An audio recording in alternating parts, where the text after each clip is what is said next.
En avant-première, je suis en mesure de vous présenter et de vous proposer la nouvelle production 404 Graphics, un magnifique ouvrage comme toujours avec un auteur que vous connaissez puisque c'est Jakub Hrabelka, le dessinateur des derniers jours de Howard Philip Lovecraft. Énorme succès l'année dernière qui continue de très bien marcher. Les fans de Lovecraft sont nombreux et dès qu'il y a des projets sur Lovecraft, eh bien ça fait des étincelles puisque les passionnés, quand le projet est de qualité bien entendu, eh bien sont au rendez-vous. Énorme succès pour ce récit qui racontait donc le dernier jour de Howard Philip Lovecraft, qui était magnifiquement illustré et complètement fascinant à tout point de vue. Une véritable plongée dans l'âme et dans le cerveau de Lovecraft, avec véritablement une écriture et un soin particulier, un travail de documentation et de représentation absolument magnifique, et puis le talent incroyable de ce dessinateur. Avant d'avoir fait ce récit, qui est une création qui avait été faite donc pour 404 Graphics, eh bien le dessinateur Jakub Hrabelka avait fait réaliser Judas. Judas est sorti sous un format comics aux États-Unis chez Boom Studio. C'est un récit de Boom Studio et c'est un récit qui a été écrit par Jeff Loveness. Jeff Loveness qui est l'auteur déjà chez 404 de Apparition dans le ciel de Berlin-Est. C'est un scénariste que vous connaissez si vous avez lu ce récit. Ensemble, ils ont décidé de raconter l'histoire de Judas. Ils sont partis, ils sont documentés sur ce personnage très important de la Bible. Et ils ont, ils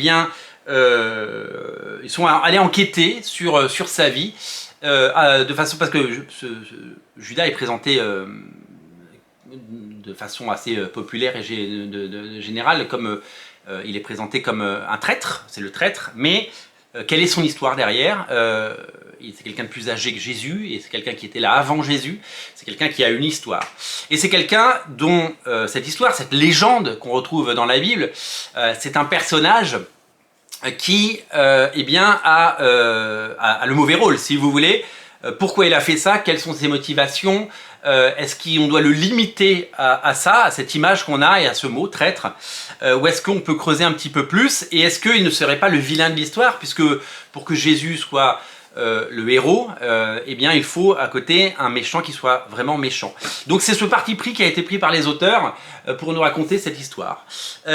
L'ouvrage est absolument somptueux, comme souvent, magnifique travail de fabrication et d'édition, un soin particulier porté à cet album, et une nouvelle fois chez 404, c'est un sans faute absolue.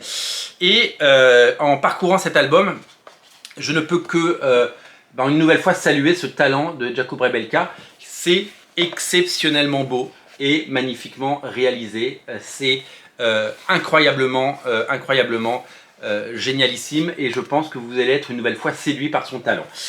C'est graphiquement parfait, c'est un travail qui a été fait avant Lovecraft, mais il avait déjà un talent fou, et c'est graphiquement différent, c'est-à-dire c'est une autre proposition. Il ne fait pas que se répéter à longueur de journée. Il propose des choses différentes, il évolue et s'adapte au projet pour pouvoir nous raconter la plus belle des histoires. Je dois vous dire que c'est fascinant et magnifique, et que ça mérite bien entendu le coup d'œil. Alors, étant évidemment basé sur un livre religieux assez populaire, paraît-il, ce bouquin pourrait avoir des détracteurs et aura certainement des gens qui vont contredire certaines théories, mais c'est un bouquin qui pourrait susciter également de l'intérêt, parce que forcément ça va attirer une clientèle qui peut-être ne lit pas de comics et peut-être souhaite en savoir plus sur l'histoire de Judas. En tout cas, moi c'est une histoire que je connaissais absolument pas, et donc du coup le fait de me plonger un petit peu là-dedans, c'est toujours quelque chose de nouveau, puisque pour avoir fait dans ma jeunesse des cours de catéchisme un peu imposés, parce qu'à l'époque on ne choisit pas, et que maintenant moi je n'impose pas ça à mes enfants, c'est toujours intéressant d'avoir un autre point de vue, et en tout cas de nous raconter l'histoire de l'homme derrière la légende, ou derrière des écrits qui datent et qui peuvent être contredits. Donc si ce personnage fascinant a marqué l'histoire, eh bien peut-être il est temps de découvrir son histoire. La catchline, c'est chaque histoire a besoin d'un vilain. Et donc voilà, peut-être que ce Judas, et vous allez le découvrir, a lui le mauvais rôle, parce qu'il fallait créer, vous savez, les histoires ça s'écrit, les légendes ça s'écrit, et donc il faut un méchant pour avoir un bon gentil, et il faut évidemment un Joker pour avoir un Batman.